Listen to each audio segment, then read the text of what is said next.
Oi, pessoal, tudo bem? A gente vai começar mais um episódio dos Meus Direitos em Tempos de Pandemia. Eu sou a Bianca do Matos Filho. Hoje eu estou aqui com a minha amiga Lígia Godoy, que é advogada da área de contencioso civil e que entende bastante de direito do consumidor, atua bastante com esse tema, e ela vai poder conversar com a gente um pouquinho sobre quais foram as principais alterações e quais cuidados que a gente precisa ter durante esse tempo nas relações contratuais e de consumo. Então, Lígia, muito obrigada. Fique super à vontade. Você vai dar algumas orientações iniciais, não é? Sobre a questão dos direitos do consumidor. E depois esclarecer algumas dúvidas. Muito obrigada por estar aqui com a gente. Obrigada a vocês, para mim é um privilégio estar aqui, ainda mais, né, falando de um assunto que eu acho que é importante para todo mundo, que todo mundo acaba sendo consumidor no final do dia, né? Então, oi, pessoal, obrigada por assistirem a palestra.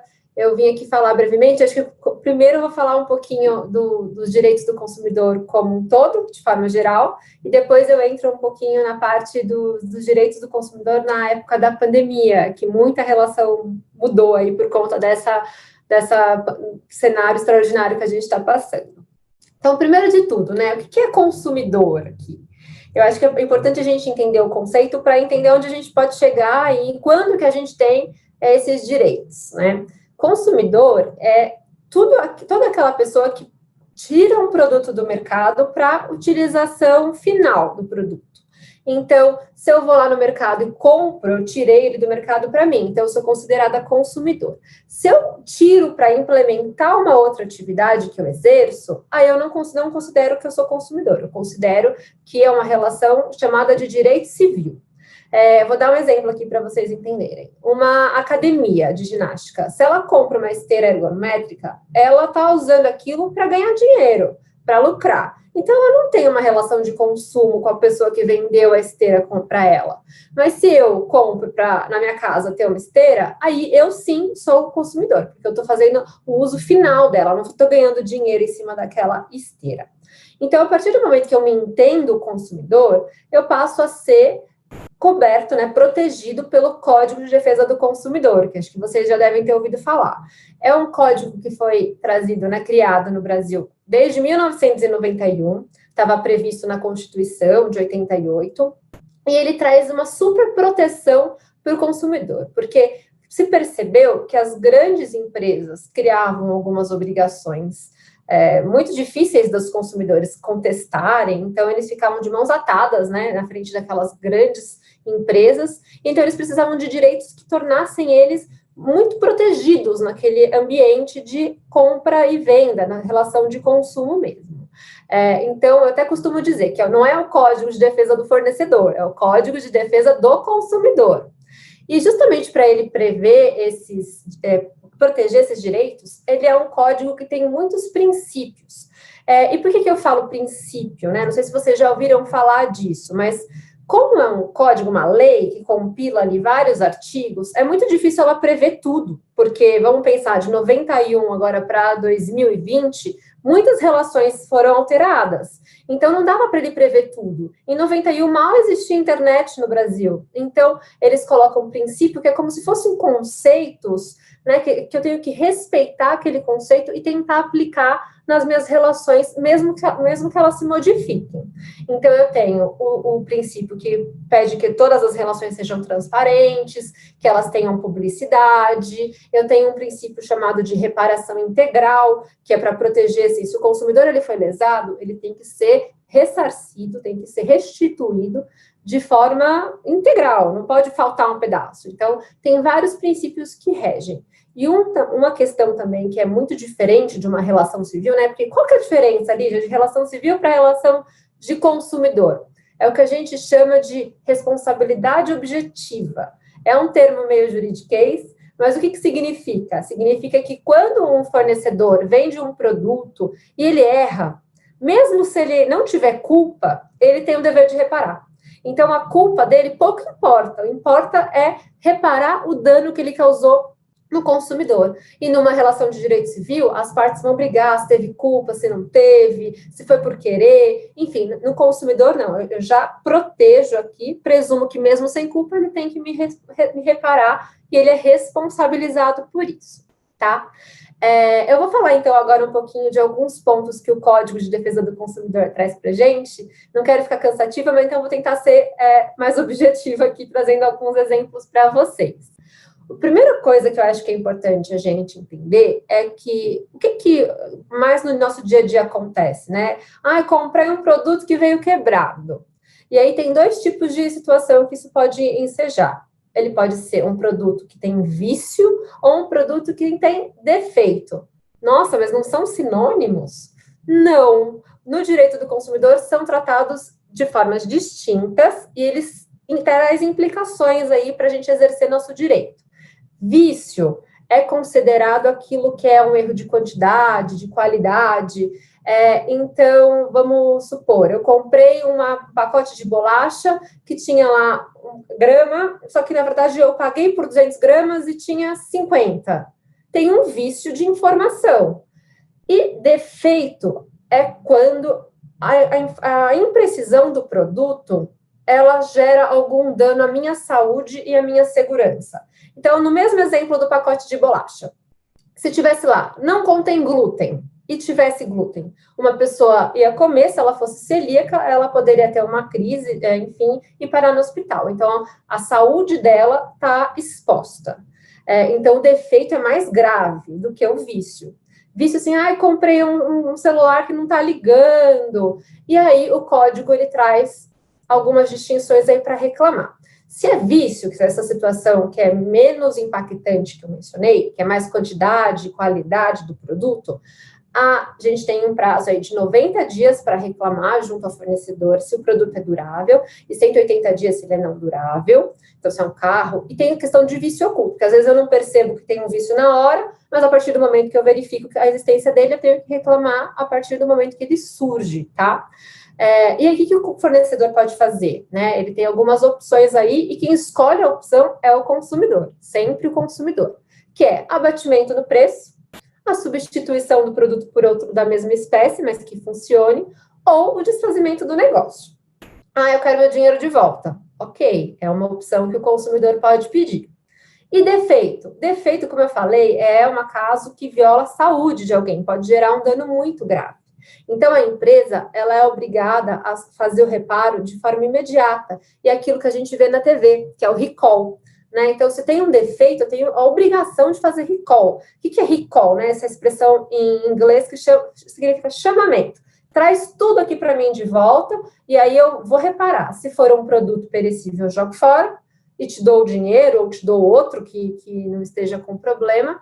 E se for um produto, por exemplo, um carro, não vou jogar fora. Eu posso simplesmente substituir a peça de forma gratuita para que você não fique mais exposto a sofrer alguma lesão aí na sua saúde, na sua vida, tá? Qual que é o prazo de reclamar defeito? Dada a gravidade, a gente costuma dizer que é o prazo de prescrição, que é um prazo que a lei define que eu posso exercer ali o meu direito, né? Direito de agir, que são 5 anos, então é muito maior. Tá? Então, acho que essa é a primeira distinção quando a gente está em casa e percebe que o nosso produto não está funcionando, é pensar, esse problema aqui vai explodir, então causa problema na minha saúde. Então, é muito mais grave. Ou não, então eu posso reclamar uma empresa em tal período para saber qual que é a opção que a empresa me dá. Tá bom? Acho que é importante a gente sempre saber isso, para saber os prazos de reclamação. Um outro ponto que eu acho que é importante é de contrato, né? A gente celebra muito contrato de consumo e às vezes nem percebe que está celebrando tanto contrato de consumo. Quando a gente vai lá e compra uma linha telefônica, recebe aquele calhamaço de papel, compra celular, aquelas letrinhas todas miúdas, a gente assina sem nem entender muito direito, isso pode. E aí o código, ele fala que pode ter um contrato que a gente chama de adesão, que a gente vai lá, consumidor, a gente não fala nada das cláusulas, a gente só assina, né? Eu faço adesão àquele contrato. Mas o contrato, ele tem que ter algumas ressalvas, assim. Se tiver alguma condição que vai diminuir o direito do consumidor, da gente consumidor, ele precisa estar em negrito, precisa ter uma linguagem que seja de fácil entendimento, a letra não pode ser pequenininha, isso é considerado um contrato nulo. E aí, se o contrato é nulo, o Poder Judiciário, ou até a gente mesmo argumentando com a empresa, consegue questionar essa cláusula. porque ela para de ter os efeitos, ela não pode gerar efeito porque é como se o fornecedor tivesse tentado ganhar vantagem em cima do consumidor. E o código e o judiciário, que respeita muito o CDC, acho que é uma das leis que eles mais respeitam, dão muita força para isso. Então, eles vão considerar a cláusula nula ou até o próprio contrato nulo para proteger o direito da pessoa que assinou lá o contrato e não entendeu o direito que estava querendo dizer. Tá? Uma outra coisa que eu acho que vale a pena dizer, que a gente está sempre exposto, é a oferta. As empresas, elas fazem muita publicidade e muita oferta de produtos, né? A gente vive recebendo publicidade em Instagram, em TV, enfim, o tempo inteiro está sendo bombardeado com informação. Mas o fornecedor, ele tem uma responsabilidade aí. Então, a partir do momento que ele faz uma oferta, essa oferta é chamada de vincula o fornecedor. O que isso quer dizer? Eu já não estou entendendo.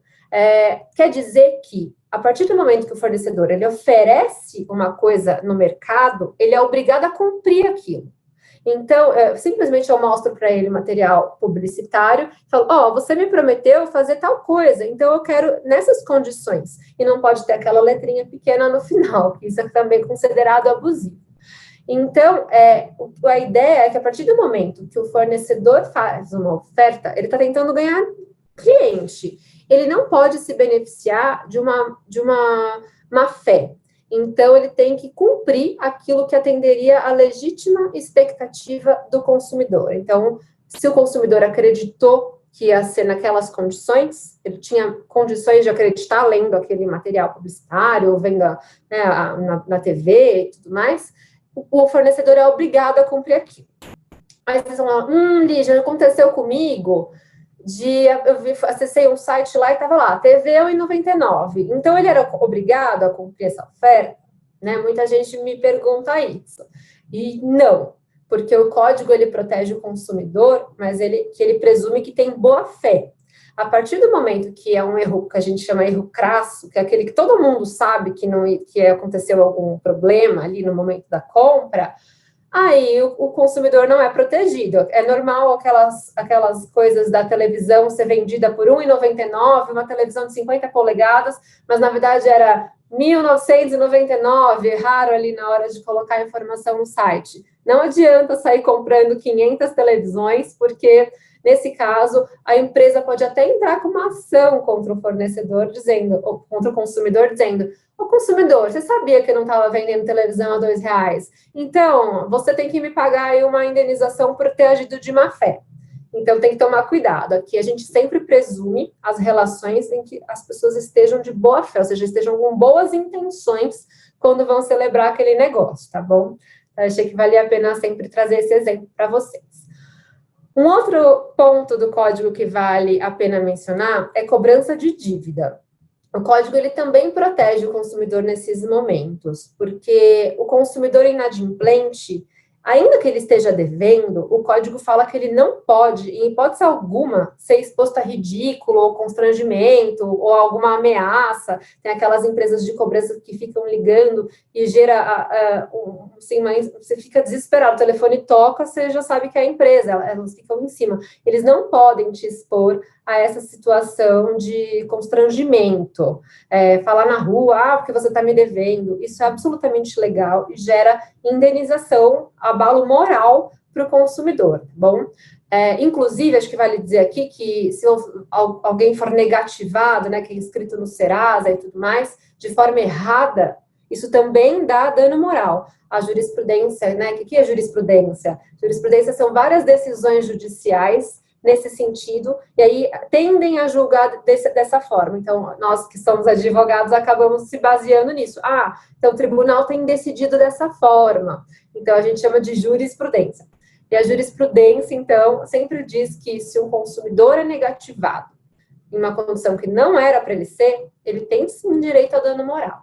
E também diz, e isso está no próprio código, por exemplo, uma empresa de telefonia cobra de vocês um valor que não poderia, então assim, debitou 2 vezes no meu débito automático minha conta de telefone. É direito do consumidor receber a quantia que foi debitada de forma indevida em dobro, porque está lá expresso no código, para evitar que essas empresas grandes acabem adotem medidas que possam onerar os consumidores, né? Porque é nosso dinheiro, eles não podem fazer uma cobrança sem checar. Então, tem esse mecanismo de devolver em dobro, que eu acho bastante interessante, assim, porque eu, por exemplo, já fui cobrada de forma indevida por empresa de telefonia. O último ponto que eu acho que vale a pena abordar da parte geral é o direito de arrependimento. Eu não sei se vocês já ouviram falar o que é isso.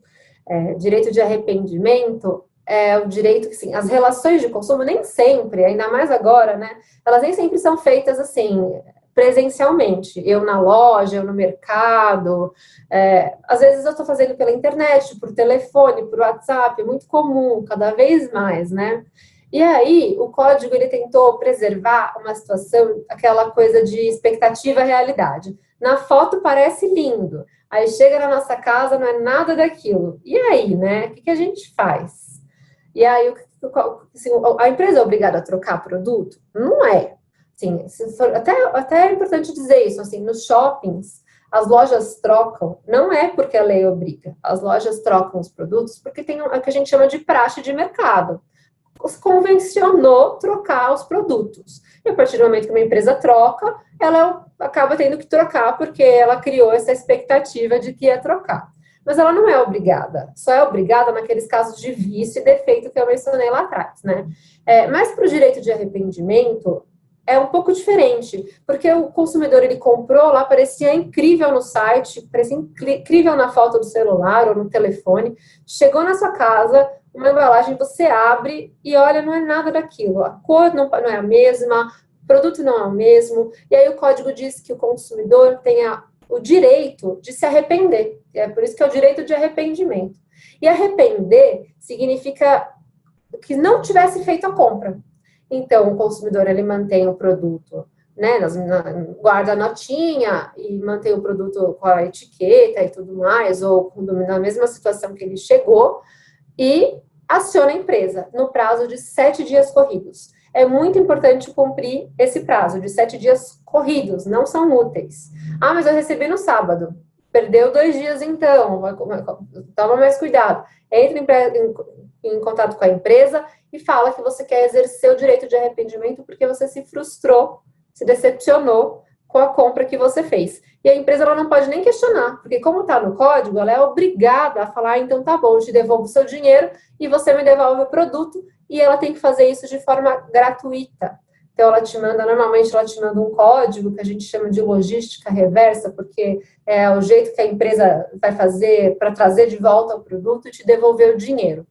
E, assim, se você quiser trocar também por outra questão, acaba sendo outra condição da empresa, que ela deve trocar. Chegou verde, mas eu quero a preta.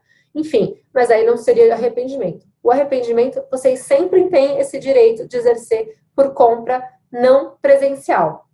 Isso é muito importante agora nesse momento de pandemia, porque muita gente está fazendo muita compra, né? Mercado online, e até quando eu chegar no momento da pandemia, eu vou falar um pouquinho disso. Mas roupa online, está precisando, enfim, a gente tem que sempre saber dos nossos direitos.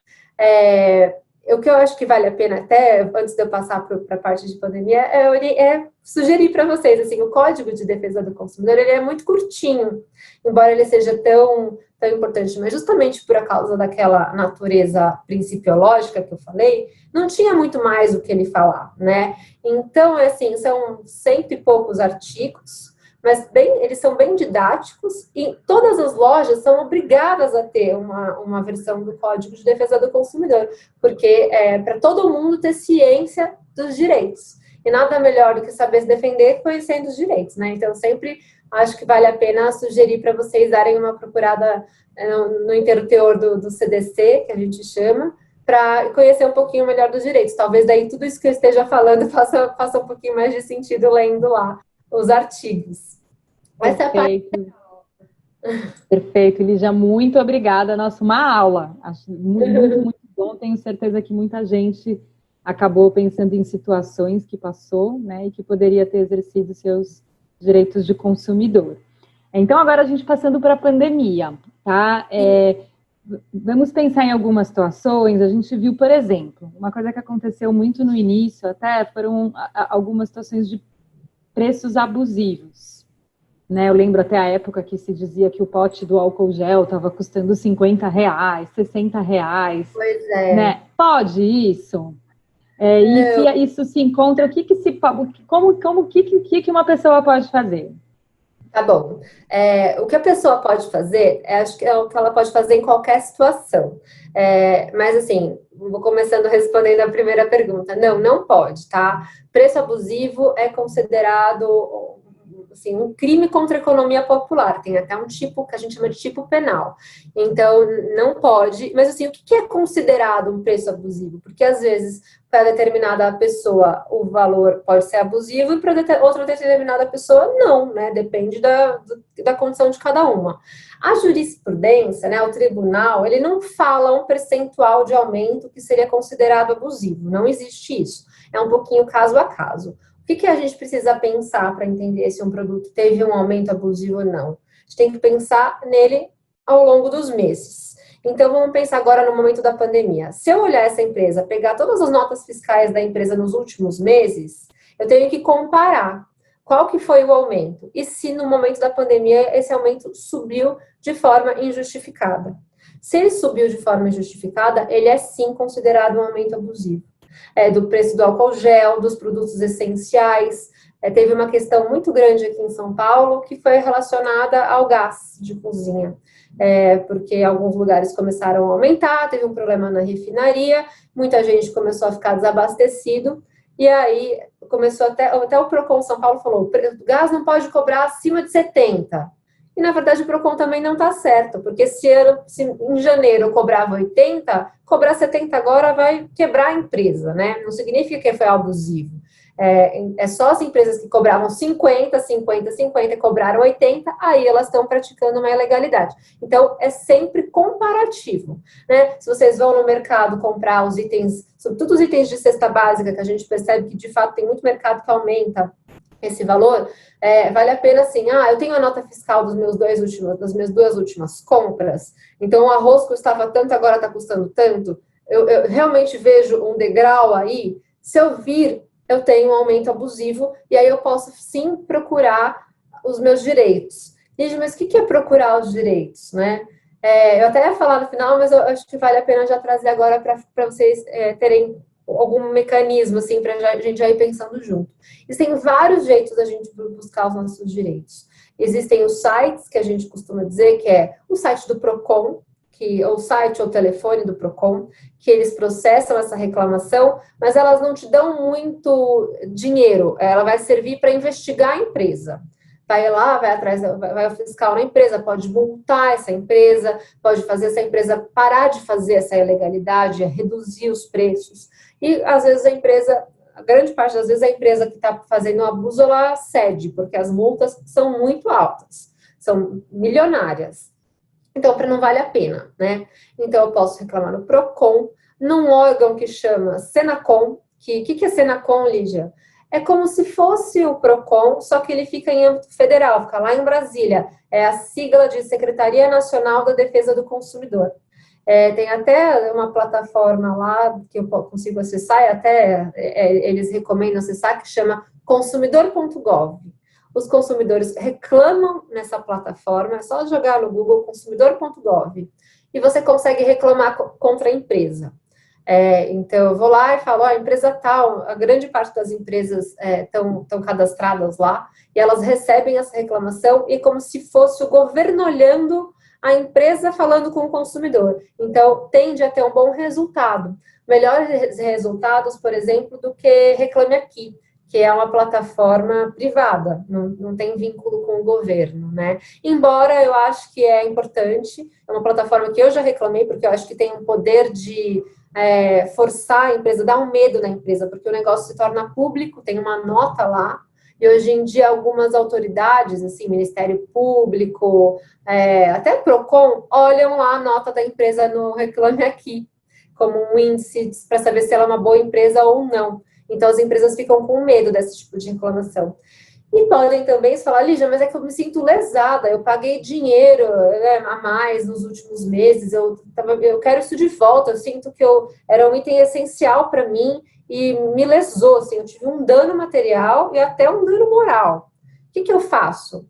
Você também pode acionar o juizado especial cível, que é o que a gente chama de JEC, ou antes falavam pequenas causas, né, que o valor é até 60 salários mínimos, então é um valor considerável, que é o que eles podem dar de máximo de indenização, mas para essas situações eles são muito boas, porque são processos que correm de forma rápida. E, mas eu preciso contratar um advogado? Não. JEC, assim, vocês podem acessar até no site, enfim, achar o JEC mais perto da residência de vocês, porque vai ser esse que vai ter a competência para ajudar vocês, é o responsável por ajudar vocês, é pela residência, e lá não precisa de advogado, na primeira instância. Vocês vão, falam qual foi o problema, eles conseguem processar a reclamação lá. Se eles acharem que é um caso mais sensível, eles podem nomear um defensor público, e aí o juiz chama e conversa, e explica, e aí vocês têm a decisão de primeiro grau. É um processo bem mais simples, não cabe nem muita prova, não cabe perícia, é mais assim, é uma questão mais do nosso dia a dia. Então, eu acho que se ajusta aqui nessas questões de preço abusivo. Se perder, aí precisa de advogado, porque qual que é o racional da lei, né? É que se eu perder, eu posso ter violado um direito de um consumidor, então eu não posso deixar ele desamparado. E aí eles exigem a obrigação, mas pode ser o advogado público, como eu falei, para ajudar vocês nisso. Então, tem alguns meios, né? Procon, Senacom, a plataforma do consumidor.gov, plataformas não oficiais, né, do governo, como Reclame Aqui, e o juizado especial civil. Acho que todos esses mecanismos, e pode ir para mais de um, não precisa escolher. Às vezes eu mesma reclamo no Procon, reclamo na Senacom, e vou lá e entro com uma ação no JEC, porque eu acho que a gente tem que pressionar a empresa quando a gente acha que teve um direito lesionado, tá? Então, acho que esse é o primeiro ponto. Perfeito, Lígia, muito obrigada. E olha, eu imagino que nesse momento deve ter muita gente com dificuldade em pagar boletos, né? Às vezes aquelas compras também, tanto de contas quanto, né, compras que foram feitas. Tem alguma novidade em relação a isso? Porque se as pessoas não pagam os boletos, podem ter o nome inscrito no Serasa, né? E isso gera uma série de dificuldades, a gente sabe. O que tem surgido aí durante a pandemia, né, para compreender essa situação? Acho que essa é uma das grandes preocupações, né? Porque tem muita gente perdendo emprego, tem muita gente descapitalizada, sem dinheiro, e tem crédito, né? Porque às vezes se inscreve no Serasa para conseguir um empréstimo, fica muito mais difícil. E assim, até o momento, não tem nada suspenso quanto à inscrição no Serasa. Até existe o que a gente chama de, né, um projeto de lei tentando não inscrever as pessoas no Serasa durante a pandemia, mas ele ainda está em aprovação, então não tem nada muito certo. O que tem é as instituições financeiras, elas fizeram como se fosse um acordo com o governo para dilatar os prazos de empréstimo, duplicata, em 60 dias. Em prazo de consignado também. Mas isso não vale para cheque especial e cartão de crédito, e a gente sabe que o maior problema acaba sendo o cartão de crédito, que tem um juros altíssimo, né? Nesses casos, tem que depender mesmo da boa vontade da instituição financeira, de ligar e pedir uma renegociação, explicar a situação e explicar, olha, eu estou no momento da pandemia, vocês dilataram os prazos para alguns empréstimos, eu preciso que seja para o cartão de crédito.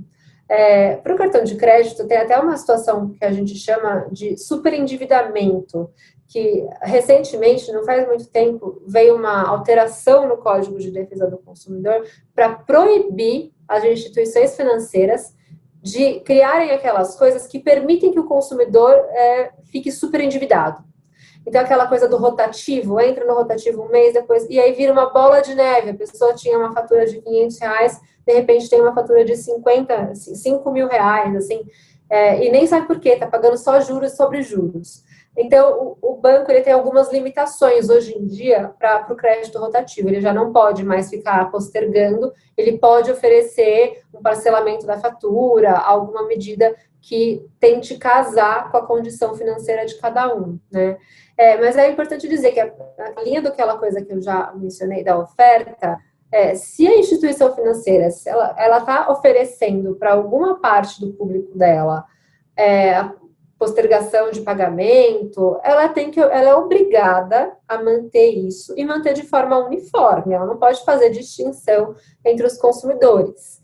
Então, é muito importante. Assim, ela até pode dizer, mas esse tem mais crédito, me dá mais garantia que vai me pagar.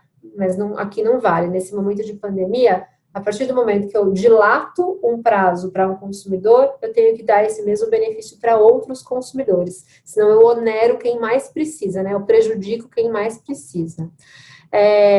Em relação às contas básicas, eu acho que teve uma alteraçãozinha que vale a pena eu mencionar aqui. Em relação à ANEEL, a ANEEL suspendeu por 90 dias as contas de luz, me perdi aqui, as contas de luz de quem tinha um baixo consumo, que era 220 kWh por mês. Ela também suspendeu o corte por inadimplência, porque as pessoas estão dentro de casa, às vezes estão desempregadas, e como é que elas vão ficar sem luz, né? Então, tem momentaneamente essa suspensão do corte por inadimplência. Então, se vocês deixarem de pagar, vocês não vão ficar sem prestação de serviço. Isso não significa que isso não vai ser cobrado no futuro. Então, é sempre bom, assim, as empresas, elas não fazem caridade. Então, elas vão te cobrar no futuro esse período que você não pagou agora, e talvez ela cobre até uma diferença de multa por conta disso. Então, é sempre bom ter no radar, que não significa que se a empresa te deu um respiro agora, ela não pode te cobrar no futuro pelo mês que você consumiu, só não teve condição de pagar. As operadoras de telefonia, a Anatel deu uma recomendação também, dizendo que não é para interromper os serviços de telefonia, e que se interromper, tem que restabelecer em 24 horas. Não significa que ela não vai te inscrever no Serasa, mas significa que você não vai ficar sem o serviço que você não está pagando. Então, acho que isso ajuda muita gente, embora não seja o melhor dos cenários, né? A Sabesp, que eu acho que é uma das empresas essenciais no momento de pandemia, porque é saneamento, é água, a gente precisa de água para manter saúde, higiene. Ela criou algumas medidas que ela coloca no site dela.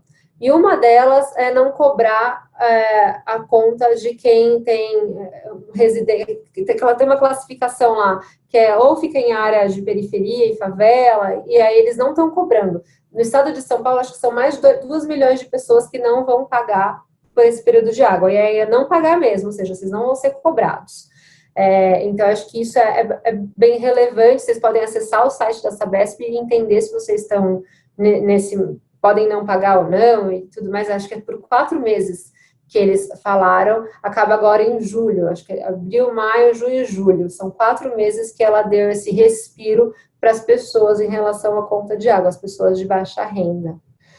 Acho que desse momento, assim, de Serasa, ainda não tem nada muito definido, mas a gente percebe um esforço coletivo para criar algumas medidas aí. Perfeito. E já em relação a quem tem mensalidade da faculdade, Tá. Para pagar, mesmo a gente sabe que tem, né, muitos alunos e alunas que são bolsistas, mas às vezes tem um residual e está sem trabalhar. Como é que pode fazer numa situação como essa? Então, mensalidade gerou bastante questionamento, sobretudo diante dos estudos em casa, né? Que as pessoas falam, mas eu não estou nem indo para a escola, eu tenho que pagar. E aí a gente acho que tem que fazer uma ponderação aqui, né? O código, como eu falei desde o começo, protege muito o consumidor. Mas nesse momento de pandemia, é um momento extraordinário. Então, a gente tem que pensar aqui em como proteger o direito do consumidor sem destruir as empresas, sem levá-las à falência, sem a quebra do mercado, porque, vamos pensar num momento na escola, ela emprega inúmeros funcionários, professores, pessoas da limpeza. Eu não posso simplesmente falar, não, você não precisa pagar essa mensalidade, porque isso gera um efeito cascata. E é isso que vai acontecer. em 4 meses, 5 meses da escola sem receber dinheiro dos alunos, ela não vai ter condições de manter as pessoas que ela mantém. E aí depois os alunos não vão ter nem escola para voltar. Então não faz sentido uma adoção de uma medida que não considere os dois lados aqui. Então eu preciso olhar o direito do consumidor, olhando também o direito das empresas. E aí, o que acontece, né? Nesses momentos, sempre a Senacom, que eu mencionei, e os PROCONs, eles agem para dar orientações, que a gente chama de nota técnica, que eles dão alguma orientação para o mercado em como proceder. Em relação às faculdades, o PROCON São Paulo emitiu uma nota técnica, e acho que a Senacom também, dizendo que deveria existir, de forma obrigatória, um canal de negociação entre aluno e escola. O que isso significa? A rigor, eles não são obrigados a negociar, a reduzir o preço, mas são obrigados a negociar. Então, eles têm que manter um canal lá, um telefone para os alunos entrarem em contato, eles têm que abrir um chamado, processar o pedido de negociação do consumidor, entender com o consumidor. A ideia dessa nota técnica é forçar as escolas a sentarem na mesa para conversarem e entender a situação de cada aluno, cada peculiaridade ali, cada situação específica, para chegar num consenso que atenda os dois lados. Para a mensalidade, isso de faculdade, tá? Para a mensalidade de ensino médio, fundamental e de criança, infantil, existe uma nota técnica mandando reduzir, então é um pouquinho diferente. Eles já existem, falando assim, tem que negociar sim. Mas por conta da natureza também, que é diferente, né? Uma criança vai para a escola brincar de massinha, sem a aula, não tem como substituir isso. E um adulto na faculdade consegue ter a aula virtual, ainda que não seja na mesma qualidade, ela consegue ter a prestação do serviço de ensino. Então, foi por conta dessa natureza que foi dada orientação diferente para cada tipo de modalidade de ensino. O recomendado mesmo, Bianca, acho que vale a pena sempre dizer aqui, é propor método alternativo para a escola. Assim, se eu fosse uma aluna universitária e precisasse renegociar por alguma questão pessoal, a mensalidade, eu, sem dúvida, entraria em contato com a minha instituição, explicaria, sabendo que não vou ter um abatimento integral, é muito difícil nesse momento, mas pedindo sim um abatimento ou até uma compensação dos valores no futuro, abate agora, eu pago parcelado ano que vem, para tentar chegar num consenso aí e não prejudicar nenhum dos lados. Ótimo. E se alguém já tiver que fazer alguma viagem para visitar algum parente fora de avião ou até mesmo de ônibus? As passagens aéreas, né? Teve uma mudança grande em razão. Isso, de passagem de forma geral, de ônibus, de trem, a gente não teve muita alteração, tá? Na verdade, não teve nenhuma alteração, porque não teve tanto impacto, né? Tá aqui, tá funcionando, teve uma redução de ônibus, mas é por conta de uma redução de atividade e para evitar aglomeração. Então, para o consumidor em si, não tem muito o que reclamar. Exceto se ele achar assim, o ônibus está lotado, estou me expondo, ele pode reclamar na companhia aérea e fazer as denúncias lá nos canais que eu acabei de falar. Mas em relação ao direito dele em si, não tem muito mais o que ele possa fazer além de denunciar essa companhia aí de viagem. Para passagem, aconteceu uma situação muito parecida com o que eu estava falando agora das escolas, né? Muita gente compra passagem aérea e...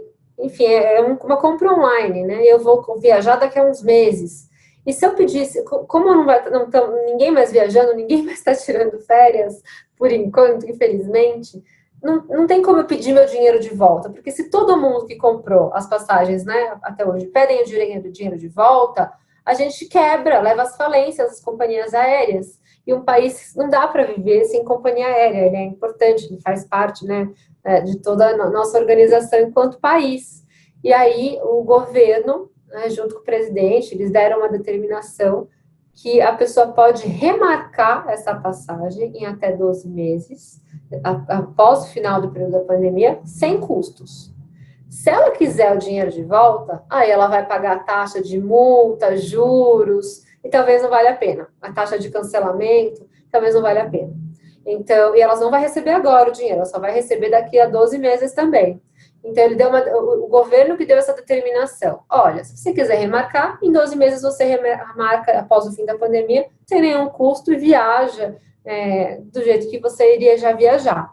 Se não, daqui a 12 meses você vai receber parcialmente o dinheiro que você pagou. E aí é só pesar e colocar na balança o que faz mais sentido para cada um. Uma situação que realmente aqui eles protegeram uma proteção maior é da companhia aérea, porque senão ia realmente quebrar todas essas empresas e não ia ter muito o que fazer. E essa mesma lógica possivelmente se aplique para empresas de ônibus que fazem viagens entre estados também. A determinação, ela é específica para a companhia aérea, tá? Não tem nenhuma para empresa de ônibus, mas o que a gente acredita é que sim, que, né, tem uma lógica e uma percepção, como que funciona, qual foi o racional que levou as companhias aéreas a adotarem esse parâmetro. Então, por que não trazer para as companhias de viagem? Mas não tem uma determinação, é diferente, teria que ser mais na base da conversa, explicando a situação para não ter uma perda de dinheiro. Mas o mais lógico nesses casos tem sido, sim, remarcar sem custo, porque não é o que o consumidor não está viajando porque ele não quer, né? É porque ele simplesmente está impedido. Então, não faria muito sentido prejudicá-lo por conta disso. Muito bom, Lídia. Eu sei que você já falou um pouquinho, mas acho que talvez valha a pena reforçar a questão das compras online. Tá. Né? Se tem mais algum cuidado que as pessoas devam tomar. E também pensando, sobretudo, nos chamados marketplaces, né? Hoje, muita gente fazendo pedido de comida e de compra e de tudo pelo iFood, pelo Rappi. Se tiver algum problema com esse produto, se esse produto vem estragado, ou se ele não chega, o que é possível fazer? Tá, então, acho que realmente acho que vale a pena trazer aqui, porque como eu expliquei lá atrás, né, o direito de arrependimento é de todo consumidor que faz uma compra não presencial. Mas ali tem que tomar alguns cuidados. Como eu falei, você tem que reclamar em 7 dias corridos do recebimento do produto, mas nesse momento de pandemia, o que acontece é que as empresas estão recebendo muitos pedidos de cancelamento, muitos pedidos de arrependimento, então elas estão com uma dificuldade maior de processar essas informações nas plataformas delas, né? Então, se antes eu fazia reclamação hoje, eu receberia meu dinheiro daqui a 30 dias, que normalmente é o prazo que as empresas acabam dando. Hoje em dia isso não vai acontecer, pode ser que demore até 60 dias para eu receber de volta o dinheiro da compra. E não tem muito como a gente antecipar isso, porque é um sistema operacional da empresa de cancelar a compra, de receber o produto, de lançar o crédito na fatura do cartão, ou enfim, em alguma conta que eles possuem, e depois creditar na conta do consumidor. Então, tem um trâmite que é um pouco mais demorado. O que é importante é os consumidores nunca esquecerem de que eles têm a obrigação de reclamarem em 7 dias corridos, mesmo que a empresa demore um pouco mais para implementar a devolução do produto. Esse direito segue garantido, embora um pouco mais lento. Mas é importante ter mencionado a questão de que a gente chama de marketplace, que é Rappi, iFood, até essas plataformas que tem multimarcas, né? Zattini, Dafit, tem várias que a gente acaba usando por aí. Porque dependendo do produto, eu não consigo aplicar o direito de arrependimento, porque lembra, o conceito aqui é a quebra de expectativa. Eu comprei achando que era uma coisa e chegou outra coisa na minha casa. Para medicamento, então, isso não existe. Não tem como eu me enganar, né? Eu achei que a caixa era azul. Não vai fazer diferença. Ou então, para produtos perecíveis. Eu comprei um bolo, parecia tão bonito na foto, não chegou. Não dá. É realmente para aquela quebra de expectativa maior, que se você tivesse presencialmente na frente daquele produto, você não ia ter gastado o que você gastou naquilo. Então, é importante tomar cuidado quando faz compra de alimento, medicamento, produto perecível nas plataformas, porque você não vai poder pedir para cancelar. Claro, você vai poder entrar em contato com a empresa, como sempre, explicar, olha, chegou um bolo aqui muito diferente, você vai perder um consumidor, eu quero meu direito de volta, meu dinheiro de volta, mas acaba sendo mais uma conduta da empresa do que um direito de arrependimento. Seria um outro tipo de conduta, assim. Seria mais uma boa prestação de serviço que ela ia estar oferecendo e não não ia estar lá na lei escrito que ela é obrigada a te devolver. Então, é um pouquinho diferente. Se o produto não chegou, tem mecanismos também para reclamar. Como eu falei, se for nessas plataformas de vendas maiores, Mercado Livre, Zattini, Dafit, esses marketplaces grandes que a gente conhece, acho que tem Americanas também, a gente tem os mecanismos da própria plataforma para acionar, ou a gente pode acionar judicialmente. E aí uma dúvida que sempre surge eu comprei nas Americanas, mas tinha lá que o entregador era o Zezinho da esquina. Eu tenho que reclamar com o Zezinho da esquina ou com Americanas? E aí, dentre os princípios lá que eu mencionei no começo, que fala princípio da reparação integral, a gente pode acionar os dois.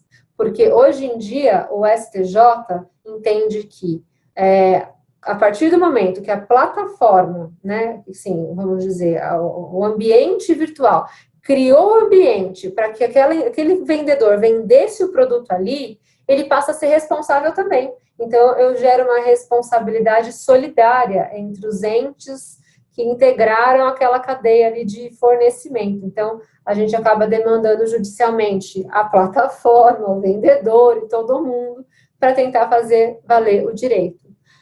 Acho que é importante ter essas distinções aqui, tá bom? Muito bom. O marketplace acaba funcionando como se fosse um shopping mesmo, né? Que tem ali todas as diferentes.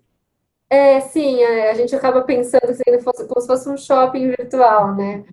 Um pouquinho diferente do regime jurídico, não tem uma lei muito, porque é uma constituição nova, né? Assim, existe mais de uns anos para cá. Tem algumas leis aí que falam de comércio eletrônico, fala do marco civil, que a gente chama marco civil da internet, que foi regulamentando isso, e aí a jurisprudência, que eu menciono, criou esse entendimento de que se eu tenho um ambiente virtual em que eu faço a operação nele, esse ambiente também é responsável, sim, por cuidar do fornecedor, do consumidor. Até porque a gente acredita na marca, né? A gente não acessa as lojas americanas sabendo quem é, então ela se beneficia do nome. Então, a partir do momento que ela tem um bônus de ter mais consumidores pelo bom nome, ela também tem que ter um ônus para ter uma compensação aí no mercado de consumo. Tá bom? Perfeito.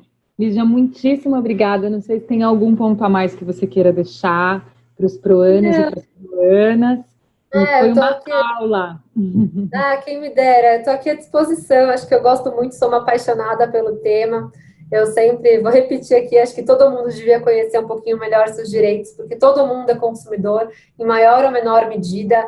Então, um bom jeito da gente conseguir se proteger de fornecedores que têm condutas abusivas é conhecendo os nossos direitos. Acho que é o primeiro caminho de tudo aí. E espero poder ajudar todo mundo. E se alguém tiver dúvida, eu estou sempre à disposição aqui. Também. Então, muito obrigada. Muito obrigada. Obrigada também a todos os amigos do Instituto Proa, do JP Morgan. E eu quero, enfim, convidá-los agora para o nosso próximo episódio, que vai ser sobre questões imobiliárias, contratos de aluguel e coisas assim, que também tiveram aí alterações durante a pandemia. Obrigada. Obrigada. Tchau, pessoal.